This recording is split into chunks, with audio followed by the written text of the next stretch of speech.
Oke, sekarang kita masuk ke pembahasan apa itu effect gitu ya. Oke, kita akan coba untuk buka dokumentasi React-nya gitu ya. React effect. Nah, di sini kita akan langsung muncul ya function use effect yang disediain React. Nah, di sini lebih kepada ke penerapannya. Cuma mungkin aku mau buka tutorialnya dulu ya biar lebih enak.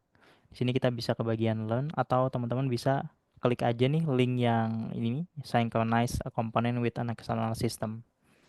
Oke, ini juga akan ngebahas efeknya lebih detail lagi.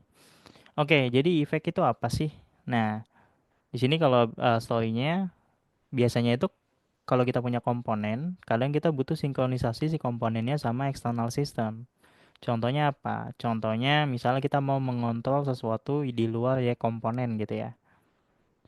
Berdasarkan misalnya React State yang kita punya. Atau kita mau ngelakuin setup server connection. Atau mau ngelakuin pengiriman log analytical gitu ya. Nah, itu hal-hal tersebut kita bisa memanfaatkan efek gitu ya untuk hal-hal tersebut. Di mana efek itu memungkinkan kita untuk jalanin suatu code gitu ya sesudah render dari komponennya itu selesai. Nah, contohnya tadi mungkin di sini dia ngasih contoh untuk setup server connection, send analytical log ataupun ngontrol sesuatu yang di luar React-nya gitu ya. Nah, terus di sini ada penjelasan lagi. Terus apa bedanya efek sama eventnya browser gitu ya?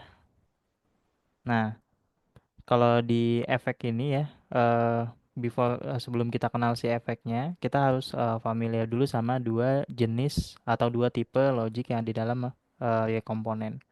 Ada yang namanya rendering code.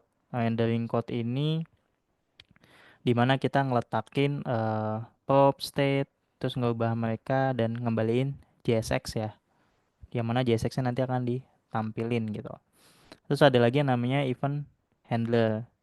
Event handler itu buat nambahin interactivity di aplikasi kita. Misalnya kita mencet suatu tombol, nanti dia misalnya calculate, atau kita mencet tombol dalam sebuah form, nanti dia ngirim datanya ke server dan sebagainya, gitu. Tapi terkadang dua hal ini tuh nggak cukup gitu untuk ngecover kebutuhan kita. Contoh kalau di kasus dia ini, dia misalnya punya komponen namanya chatum yang harus connect ke chat server. Atau dalam kasus lain misalnya kita mau nampilin data user gitu ya ketika halamannya kebuka.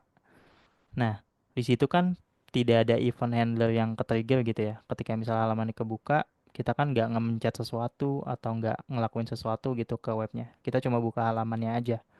Nah, berarti kita butuh suatu hal lain di luar tadi event handler atau rendering code-nya. Nah, di sini untuk pembuatan efeknya nanti kita bakal coba lihat step by step dari pembuatan efeknya gitu ya.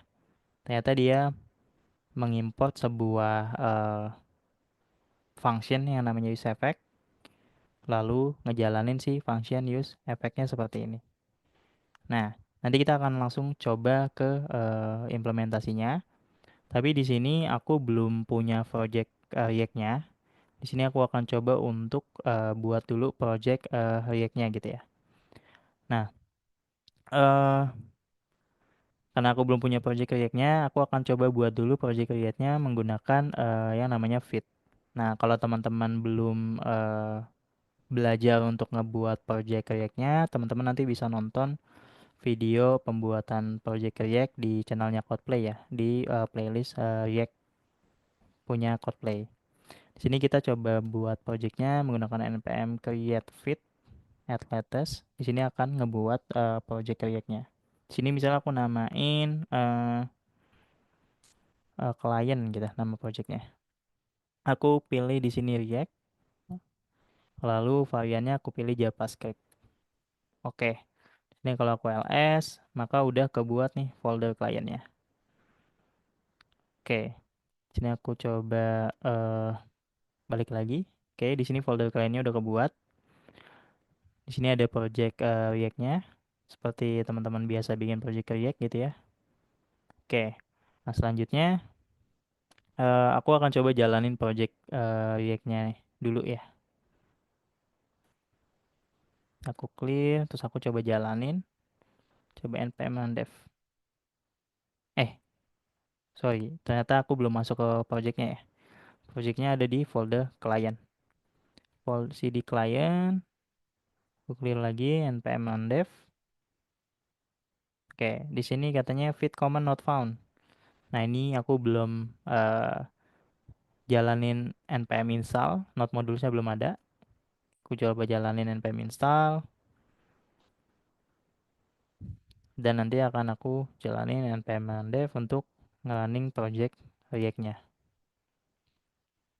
npm run dev. Oke, di sini project React-nya udah jalan. Aku coba buka ya di localhost 51 eh 5173. Oke, ini project React-nya udah jalan gitu ya. Oke, sini sampai di sini dulu. Dari Kang Ajat ada pertanyaan nggak terkait apa itu efeknya dan untuk Mas, inisialisasi projectnya? eh, ya sejauh ini aman sih, belum ada. Oke.